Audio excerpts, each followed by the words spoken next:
Yo, what's going on? Eric Wong, and I'm finally back with another Q&A video. It's been a long time. I miss doing these for you.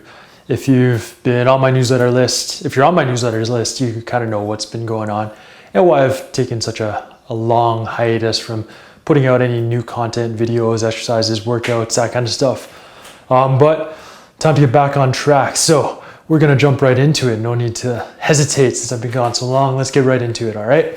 So got a couple questions here. And as you can see, got the little table of contents there on the whiteboard today. Hey Eric, do you have some recommendations for differentiated / supplemental cardio? I'm training MMA twice a week along with the workouts, but my cardio isn't where I want it. This is from Kyle Spencer from Colorado. All right, Rocky Mountains, cool. So Kyle, I'm gonna break this down for you here. So cardio for MMA. Now, there's a lot going on. And with respect to cardio, I divided up into two main types when you're talking about not your MMA classes. Because your MMA classes, obviously, if they're going, working the bag, sparring, all that stuff is gonna work your cardio, but it's not direct training for your cardiovascular system, okay? So there's two main types. Number one, we've got cyclical.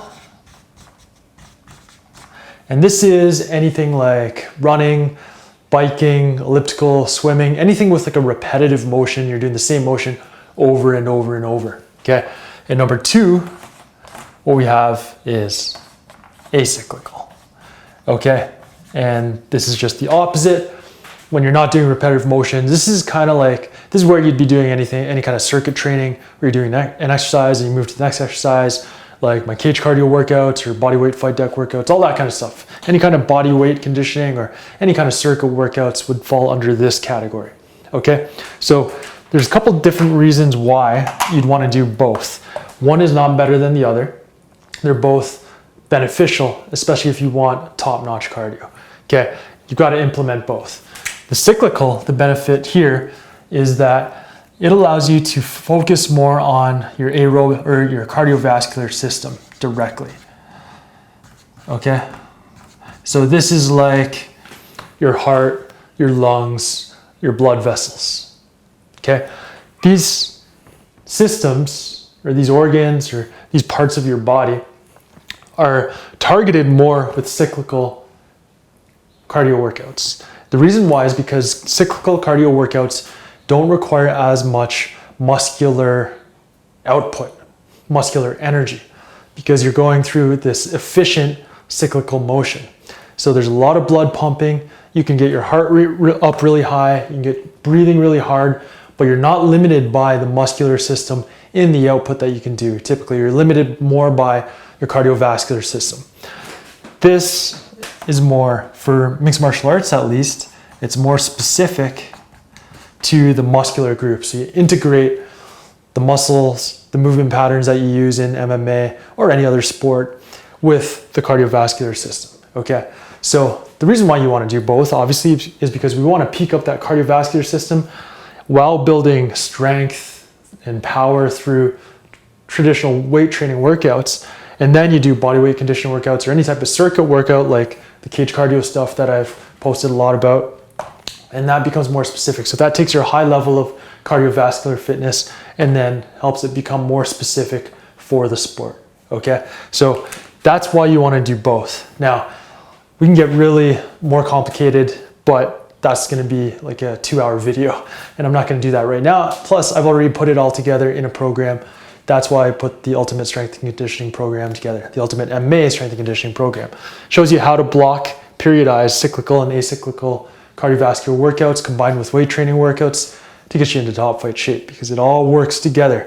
And when you do the right weight training workouts with the right cardiovascular workouts, both types, you're gonna get the best results, okay? So check out that at www.ultimatemmastrength.com.